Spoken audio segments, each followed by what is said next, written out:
Beed police दलातील रणजित कासले यांच्या निलंबनाचे आदेश देण्यात आलेले आहेत। निलंबनाच्या आदेशानंतर राजकीय नेत्यांसह पोलीस अधिकाऱ्यांवर गंभीर आरोप त्यांनी केले। कल्याणहून पनवेलच्या दिशेने जाताना रणजित कासलेंच्या गाडीवर हल्ला झाला होता। गाडीची काच मुंडेंच्या समर्थकांनी फोडल्याचा आरोप त्यांनी केला आहे। कासलेंनी केलेल्या या आरोपांमुळे आता राजकारणामध्ये खळबळ माजली आहे।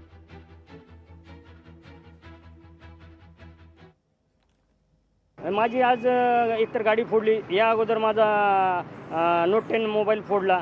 म्हणजे डायरेक्ट मुंडे साहेबांनी नाही, पण त्यांचे कार्यकर्ते येत असतात नेहमी। धनंजय मुंडेंचं काही नाही, फक्त निखिल गुप्ता सरांचा हात आहे। मग निखिल गुप्ता सरांचं मॅटर झालं, मला 12 तासात सस्पेंड केलं।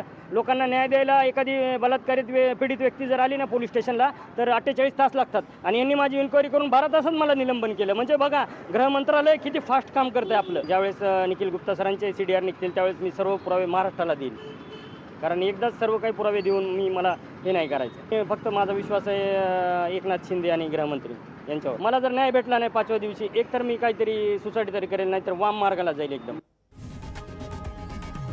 लोकशाही मराठी ऐका, पहा, जागरूक रहा।